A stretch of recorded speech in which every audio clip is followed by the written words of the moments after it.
오늘 저는 이 싸움에서 반드시 이겨야 한다, 그런 제목으로 하나님의 말씀을 증거하겠습니다. 어떤 사람이 죽어서 천국 문 앞에 다다랐습니다. 천사가 말하기를 여기는 점수가 돼야 점수제로 들어옵니다. 100점이 돼야 들어올 수 있습니다. 그래서 그 사람이 자신있게 이렇게 말했다고 합니다. 저는 교회의 집사였고 교사로 봉사했습니다. 그랬더니 천사가 1점. 또 그 사람이 전 평생 가난한 사람들을 잘 도왔습니다. 천사가 1점. 저는 11조도 꼬박꼬박 했습니다. 그래서 천사는 또 1점. 그러니까 이 사람이 저는 전도도 선교도 참 많이 했습니다. 천사가 좋습니다. 10점. 그러자 그 사람이 깜짝 놀라서 하는 말이, 아니 이러다 도저히 천국 못 가겠네. 내 힘으로는 안 되고 오직 하나님의 은혜가 아니면 내가 못 들어가겠네. 이렇게 말하니까 천사가 활짝 웃으면서 하나님의 은혜로, 천국은 하나님의 은혜로 들어올 수 있는 곳입니다. 당신이 베푼 선행으로는 천국에 오지 못합니다. 그것을 깨달았으니까 자 빨리 들어오십시오 했다고 합니다. 사랑하는 성도 여러분, 우리가 신앙생활하는 것도 천국을 사모하며 사는 것도 지금까지 살아올 수 있는 모든 것들이 다 하나님의 은혜라는 사실을 믿으시길 바랍니다.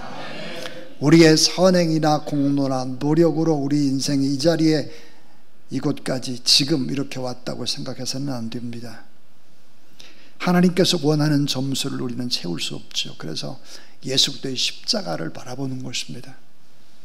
우리의 모든 죄를 용서해 주시고 그 사랑과 은혜로 천국 갈 수 있도록 이끌어 주셨고, 특별히 믿을 수 있는 믿음조차도 하나님의 은혜입니다. 그래서 하나님의 은혜 속에서만 인생은 복되게 살 수 있다, 저는 그렇게 생각을 하고, 또 여러분 다 그렇게 확신할 것입니다. 자, 은혜로 시작된 인생입니다. 은혜로. 나의 존재와 믿음의 시작은 내가 잘나서가 아니라 전적인 하나님의 은혜다. 또 하나는 은혜로 유지되는 것이 인생이다. 은혜로 유지가 돼요. 나의 나된 것은 다 하나님의 은혜로 된 것이다. 시험 중에도 이길 수 있고 어려움 속에도 버틸 수 있고 지금 고난 중에도 기뻐할 수 있는 것, 은혜로 유지가 되는 인생. 또 하나는 따라하세요. 은혜로 완성되는 인생. 빌립보 1장 6절에 보니까 착한 일을 시작하신 이가 그리스도 예수의 날까지 이루실 줄을 확신하노니 그랬습니다. 자, 시작도 은혜, 과정도 은혜, 여러분의 인생의 완성도 은혜로 된다는 사실을 믿으시기를 바랍니다. 오늘 성경에 보니까 하나님의 은혜, 놀라운 은혜를 받은 사람이 나옵니다. 엘리야입니다. 엘리야는 무명의 사람이죠. 디셉이라고 하는 것, 후미진 곳입니다. 이 디셉 지역에서 무명으로 살던 사람, 하나님의 은혜로 선지자로 부름을 받고 가장 어두운 역사 속에서 최고의 빛처럼 빛났던 선지자, 하나님이 마음껏 사용했던 사람입니다. 그런 수없는 훈련의 과정들을 거치게 되죠. 하나님의 은혜로, 하나님이 모든 것들을 공급하는 분이구나. 또 기도할 때 능력이 주어지고 하나님의 말씀대로 살 때 길이 열리는구나. 그래서 죽은 자조차도 살려낼 수 있는 초자연적인 하나님을 만나게 되는 은혜. 그래서 그는 갈멜산상에서 싸움을 합니다. 싸움이 1차, 2차, 3차, 4차의 싸움이 있는데요. 자, 지난주에 제 1차 싸움을 보았습니다. 갈멜산 꼭대기에서 1차 싸움을 때 바알 선지자 450명, 아세라 선지 400명, 아합 왕이 이스라엘 모든 지역에, 자, 선지자들은 다 모이라 했습니다. 많은 백성들이 모였죠. 자, 그 보는 앞에서 능력 대결, 영적 전쟁이 벌어지는 것이 제 1차전이었습니다. 먼저 바알 선지 450명이 기도해서 제단에 불이 내리면 바알 선지자가 승리하는 것이고, 엘리야가 기도해서 불이 내리면 엘리야의 하나님이 승리하는 것이었습니다. 그래서 먼저 이제 바알 선지자 450명이 간절히 기도를 하는 것이죠. 자, 많은 사람들이 숨을 주면서 바라봅니다. 바알 선지자 450명은 불이 내리기를 간절히 부르짖고 기도하지만 응답이 잘 되지를 않자 그들은 처참한 결과를 맞이하죠. 자, 바알의 이름을 불렀으나 응답이 되지 않고 오후에는 또 큰 소리로 부르짖는데 심지어는 어떻게 하나 칼과 창으로 자기의 몸을 찍어요. 비명을 지르면서 펄펄 뛰면서 미친 듯이 떠들었습니다. 저녁 때까지 무응답이죠. 묵묵부답. 완전히 바알 선지자의 패배입니다. 근데 이제는 제2차 전쟁의 시작, 엘리야의 한 명이 등장하죠. 엘리야 한 명.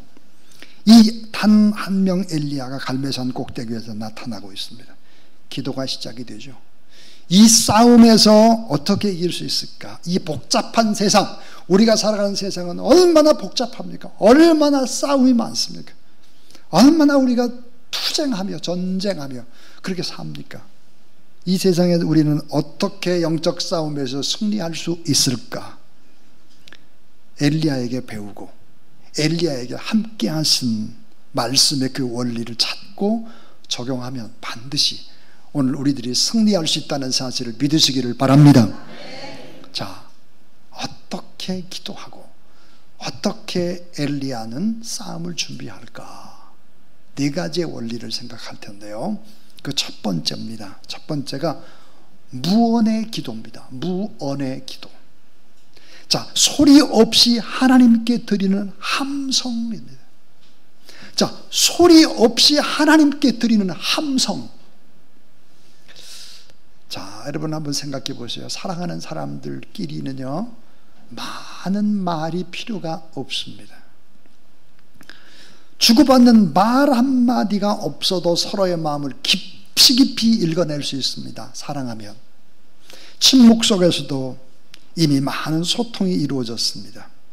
가까운 사이는 굳이 말로 글로 표현하지 않아도 소통이 가능한 거죠. 엘리야의 기도, 그 기도에는 친밀한 하나님과의 교제가 전제되어 있습니다. 더 너무 하나님을 깊이 알아가 그런 그 엘리야의 깊은 관계가 전제되어 있죠.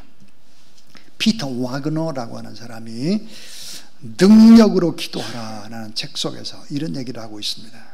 기도의 본질은 신자와 하나님 간의 인격적 관계, 아버지와의 친밀한 관계, 소리는 없으나 너무도 강력한 파도와 같이 하나님의 마음을 뒤흔들어 놓기에 충분한, 따라하세요, 소리 없는 함성, 무언의 기도. 능력 있는 진정한 기도는 소리 없는 함성, 무언의 기도, 이것도 기도라고 하는 얘기를 하고 있습니다. 자, 엘리야의 기도는 본질에 충실한 기도였습니다. 전 성경 가운데 에베소 3장 20절 말씀을 참 귀하게, 다 귀하지만 에베소 3장 20절 말씀 이렇게 돼 있어요. 우리 가운데에서 역사하시는 능력대로 우리가 구하는 것이나, 따라하세요, 생각하는 것이나. 자, 구하는 것이나 생각하는 것이나 이 모든 것에 더 넘치도록 능히 하시리에게 그랬습니다. 사도 바울은 기도의 차원을 생각하는 것도 기도라는 거예요. 말만 하는 것이 기도가 아니라 생각하는 것이 기도라. 자, 생각하는 모든 것에 더 넘치도록 하시리에게. 그러니까 우리의 생각이 어때요? 좋은 생각이어야 돼요. 좋은 생각을 더 크게 할 때 그보다 넘치도록 하나님 주신다고 그랬어요. 따라하세요. 생각이 기도다. 자, 우리가 주님 안에서 긍정적인 생각, 할 수 있다는 생각, 하나님을 기대하는 생각, 말씀에 근간 밝은 생각, 이런 생각을 해야 그보다 더 넘치도록 더 좋은 걸 주신다. 이 기도는 생각의 싸움이에요. 기도는 마음의 싸움입니다. 기도는 입술의 싸움입니다. 말을 하지 않고 침묵 속에서도 소리 지르지 않고 그렇게 우리는 생각 속에서 기도를 할 수 있다라고 하는 거예요. 그러니까 여러분, 아주 나쁜 생각, 저질스러운 생각, 부정적인 생각, 안 된다는 생각, 이런 생각을 하면 안 돼요. 안 되게 돼 있어요. 우리가 누가 어떤 말을 하더라도 소망적이고 하나님을 기대하는 생각, 절대 긍정의 생각을 품는 여러분 되길 주의 이름으로 축원합니다. 생각이 기도예요. 생각이. 자, 오늘 성경에 나오는 바알 선지자들은 기도를 할 때 어떻게 기도를 할까요? 비명을 지릅니다. 소리를 어떻게 지르냐? 칼과 창으로 자기의 몸을 찔러요. 그러면서 비명에 가까운 기도를 합니다. 응답 안 되죠. 고요한 행동, 묵묵한 행동, 그것은 무언의 기도인데, 엘리야의 기도는 뭐예요? 소리가 없는 함성이에요. 함성. 이교도들 바알 선지자, 아세라 선지자의 기도와는 달랐다. 무언의 기도인데 행동으로 하고 있어요. 행동. 어떤 행동일까? 상징적인 행동이죠. 그 행위 속에는 뭐가 담겨져 있을까요? 언어가 담겨져 있기 때문입니다. 무언 속에는 강력한 하나님의 바람이 내포되어 있습니다. 그러면 엘리야가 했던 행동은 뭘까 하는 거예요. 두 번째 원리입니다. 두 번째는 무너진 제단을 다시 세우는 원리입니다. 무너진 제단을 다시 세우는 거예요. 너무 중요한 거예요. 갈멜산 전투는 한순간의 불꽃놀이가 아닙니다. 불이 내리는 불꽃놀이가 아니라, 첫 번째 싸움은 우상과의 대결이라면 두 번째 싸움은 하나님께 드리는 제단의 회복이에요. 제단의 회복. 그러니까 예배를 예배답게 드리지 못했던 예배의 회복이 매우 중요한 영적 전쟁의 승패를 좌우하는 것이 바로 2차전 싸움인 것입니다. 자, 여러분, 예배 속에, 여러분이 지금 드리는 예배 속에 하나님의 은혜의 강력한 불이 임하게 되길 주의 이름으로 축원합니다. 자, 오늘 성경에서 강조하는 이스라엘의 범죄가 뭘까? 가장 큰 범죄는 이스라엘과 유다의 범죄가 우상인 바알과 아사레를 섬기는 것만이 아닙니다. 그 핵심의 이유는 그게 아니에요. 핵심의 이유는 뭘까? 하나님께 드렸던 예배의 제단을 잃어버린 것입니다. 자, 하나님께 드렸던 예배의 제단, 첫 사랑, 첫 부르심, 첫 열정, 이런 거 잃어버린 거예요. 신앙의 회복이라는 것은 새로운 것을 우리가 또 하는 것이 아닙니다. 옛 제단을, 예배의 제단을 다시 세우는 데서 시작을 하는 것이죠. 만약에 내가 하나님 앞에 드리는 예배를 소홀히 했다, 기도 응답 안 돼요. 안 됩니다. 여러분, 세상 이길 수 없습니다. 예배 자리가 무너졌다면 예배가 회복이 돼야 되는 것이죠. 말씀 묵상의 새벽 예배의 제단 무너졌다면, 자, 가정 예배의 제단, 기업 예배의 제단, 교회 공동체는 뭐야? 예배의 중심성을 회복하지 않으면 결코 교회가 교회의 역할을 할 수 없을 뿐만 아니라 여러분의 기도 응답되지 않아요. 문제 해결되지 않는다는 사실을 깊이 알아야 됩니다. 예배를 회복해야 세상을 이길 수 있고, 예배를 회복해야 결국은 기도하고 말씀을 붙잡고 믿음으로 나가게 되면 하나님이 일하시는 것을 목도게 될 줄로 믿습니다. 저는 믿음이 없었던 철없던 시절이죠. 청년 시절에 새벽 기도에 나가게 되면 우리 권사님들의 기도가 좀 이상한 것 같았습니다. 이해가 되질 않았어요. 기도는 잘 안 하시고 주여 한번 외치고 그냥 주무시는 것 같아요.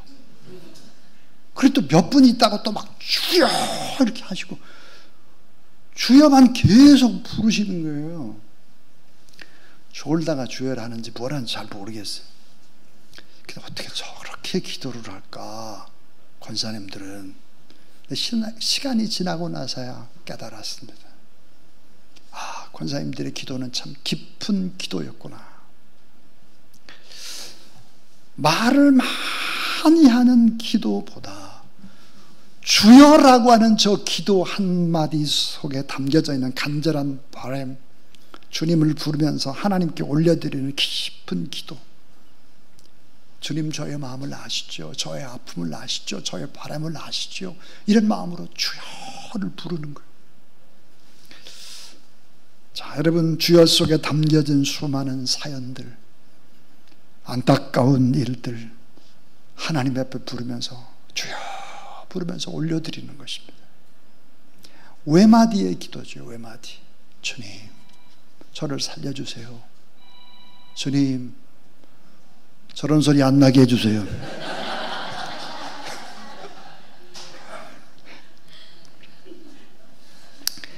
설교를 잊어먹었잖아요, 제가.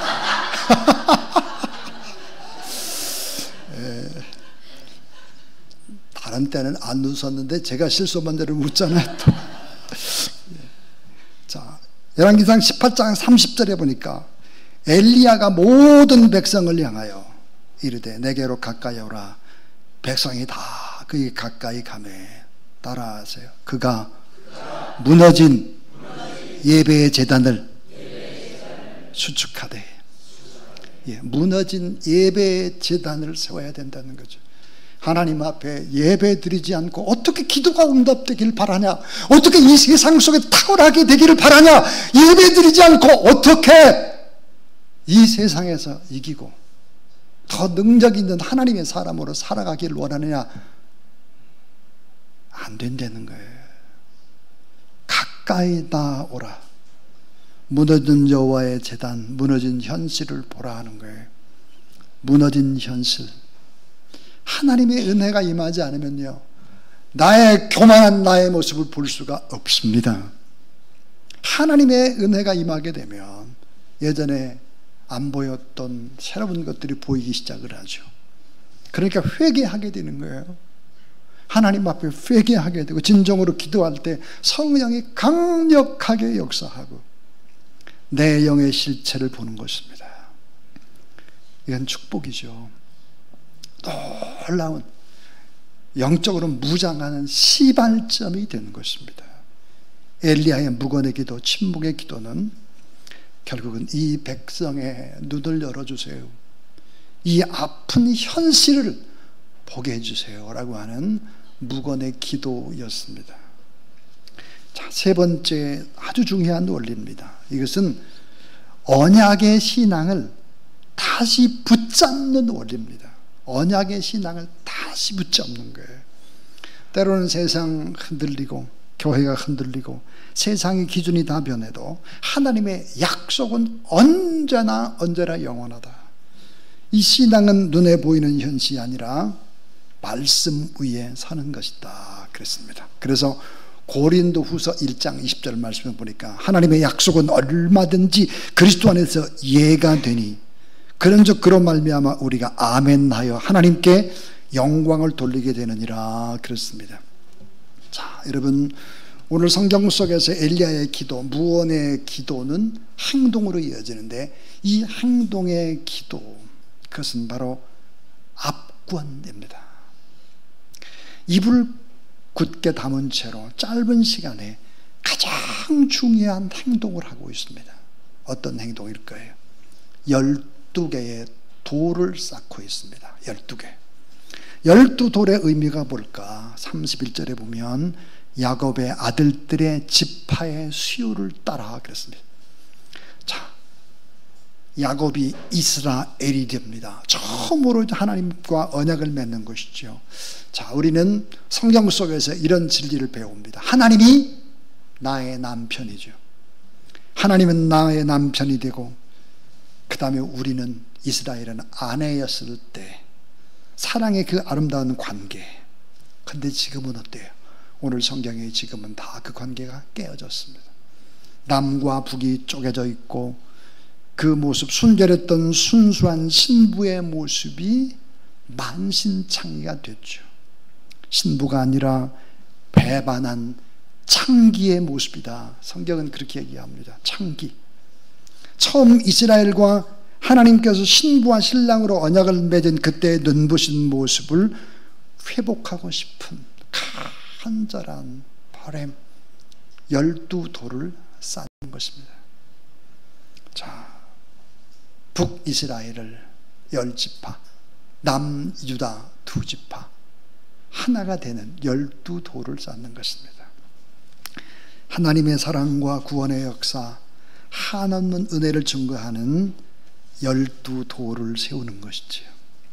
여호수아 4장 9절에 보니까 여호수아가 또 요단 가운데에서 곧 언약궤를 맨 제사장들의 발이 선 곳에 12돌을 세우고 오늘까지 거기 있더라 그랬습니다. 12돌을 세운다라고 하는 것이 뭘까? 다시 사랑을 하겠다, 하나님을 사랑하겠다 결단하는 것입니다. 여러분, 성경 속에 야곱은 사기꾼이죠. 속이는 자입니다. 빼앗는 자입니다. 그런데 이름이 이스라엘이 됩니다. 일방적으로 사랑을 받은 자. 하나님께서는 사기꾼을 사랑해 버리신 겁니다. 사랑해 버렸어, 아예. 왜 사랑하셨을까? 모르죠. 하나님의 주권적인 섭리입니다. 자, 자격이 없는 야곱이 이스라엘이 되고 하나님의 은혜와 사랑을 받습니다. 이 사실을 엘리야는 기억했죠. 아브라함과 이삭과 야곱과 하나님께 세우신 언약을 기억하고 있습니다. 자, 엘리야가 이스라엘 백성에게 하고 싶었던 말은 뭘까? 이거예요. 하나님, 이 야곱은 처음부터 자격 미달의 사람들이었습니다. 오늘 우리도 마찬가지 자격 미달의 사람이었습니다. 처음부터 구제불능의 함량 미달의 사람이었습니다. 그 하나님이 야곱을 버리지 아니하시고 이스라엘을 만드셨습니다. 그래서 하나님과 이스라엘의 관계가 이렇게 사랑의 관계가 시작된 게 아닙니까? 그러므로 이 백성이 타락하고 창기처럼 저렇게 돌아다니고 하나님을 버렸지만 야곱을 포기하지 않으신 하나님이 이 백성도 포기하지 말아주세요. 이 백성을 좀 책임져 주세요. 이런 무언의 함성인 것입니다. 엘리야는 하나님의 신실한 하나님의 언약, 불변하신 언약을 붙잡고, 자, 포기치 않는 하나님의 사랑, 그 약속을 붙잡고 하나님 앞에 어때요? 늘어지는 거예요. 늘어지고 사정하고 있습니다. 유명한 복음주의 신학자인 존 스토트가 이런 말을 하고 있습니다. 자기가 만난 하나님을 간증할 때, 자, 하나님은 마치 천국의 사냥개와 같으시다 그랬어요. 천국의 사냥개. 하나님은 한 번 사랑을 하면 결코 놓지 않으시는 하나님, 포기치 않으시는 하나님. 사냥개처럼 물은 것은 끝까지 물고 가시는 하나님은 천국의 사냥개와 같다, 그렇게 말을 하고 있죠. 자기 백성의 허물을 용서해 주시고 상처는 고쳐주시고 끝까지 우리를 놓지 않고 사랑하시는 하나님, 그 사랑이 우리를 다시 세울 수 있다는 사실을 믿으시기를 바랍니다.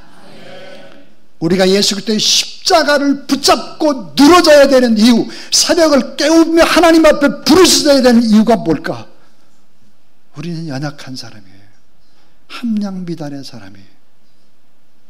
죄인이죠. 우리가 만약에 넘어지고 만신창이 같은 그런 사람이라고 할지라도 하나님께서 포기하지를 않으시죠. 영원한 사랑의 언약 때문에 하나님은 우리를 포기치 않습니다. 우리가 하나님 앞에 예배를 회복하면 다시 우리를 뜨겁게 사랑하는 것이죠. 303장 찬송을 보면 이런 가사가 나옵니다. 1절에 날 위하여 십자가의 중한 고통 받으사 대신 죽은 주 예수의 사랑하신 은혜요, 보배로운 피를 흘려 영영 죽을 죄에서 구속함을 받은 우리 어찌 찬양하날까. 3절에 보니까 이 세상의 모진 풍파 쉬지 않고 불어도 주님 안에 보호받는 우리 마음 편하다. 늘 깨어 기도하고 저 천국을 바라며 주님만을 기다리니 어찌 찬양 안 할까 그랬습니다. 마지막 네 번째 월입니다. 응답을 확신하며 준비하는 원리입니다. 응답을 확신하면서 준비합니다. 자, 지금까지 세 가지 얘기를 했죠. 이 싸움에서 반드시 이겨야 된다. 2차전의 싸움에서 무언의 기도, 기도의 싸움, 소리 없는 무언의 함성이다. 무너진 제단을 다시 세우는 이런 원리, 언약의 신앙을 다시 붙잡는 원리, 그랬습니다. 마지막은 역시 또 역발상을 보여주는데요. 전혀 예측할 수 없는 역발상이에요. 인간의 상상을 초월하는 발상의 전환으로, 자, 불이 내려야 될 제단에다가 물을 붓고 있습니다. 물. 엘리야는 제단 위에 나무를 벌려놓고 한 번에 물 4통씩 부어요. 그것도 뭐야? 3번씩이나. 또랑에 물이 철철철 넘쳤어요. 아니, 마른 나무, 마른 장작에 불이 붙지 거기다 물을 그냥 부어버린 거예요. 제단 위에 불이 임하면 엘리야의 승리, 살아계신 하나님의 승리인데 불이 붙기 전에 불가능한 상황을 만들어버렸습니다. 불이 도저히 붙을 수 없는 상황을 아예 만들어버렸어요. 다 보라 이거예요. 인간의 힘으로 불을 결코 붙일 수 없었다. 이것을 증명하기 위해서 물을 3번씩 붓고 또랑에 물이 절복절복하도록 다 흐르도록 했다. 뭘까요? 오직 하나님만 하실 수 있다.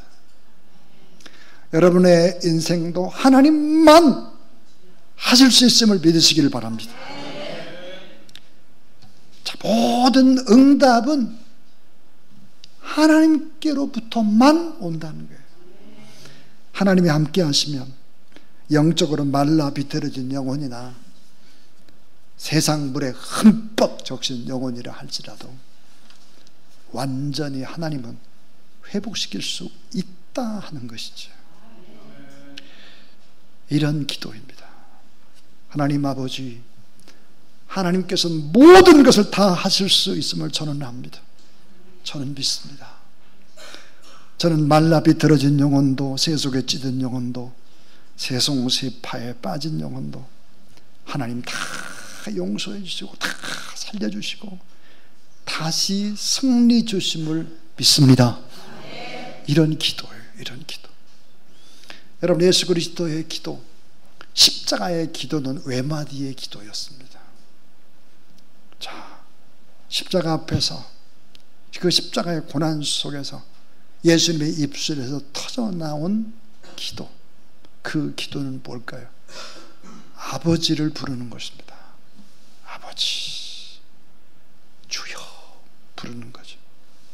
오 하늘에 계신 아버지, 친밀한 관계 속에서의 한마디 기도는 핵폭탄과 같은 기도입니다. 하나님 앞에 먼저 예배 제단의 승리를 해보십시오. 그리고 주여를 불러보십시오.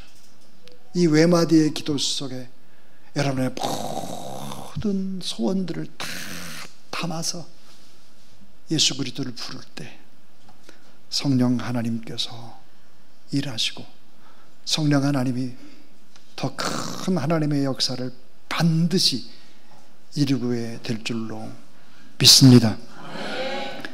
이제는 모든 2차전 전쟁의 준비가 끝났습니다. 엘리야는 이제 3차전 이 싸움에서 여호와 하나님을 부릅니다. 하나님을 부르고 선포하고 간구하죠. 그럴 때 불이 내립니다. 그 불이 내리는 걸 사람들이 다 봅니다. 그러면서 그들의 입술 속에 터져 나오는 것이 뭘까요? 엘리야의 하나님이 나의 하나님. 여러분이 오늘날 엘리야가 되어서 이 세상을 바꾸는 하나님의 귀한 종들, 이 시대의 엘리야가 되기를 주의 이름으로 축원합니다.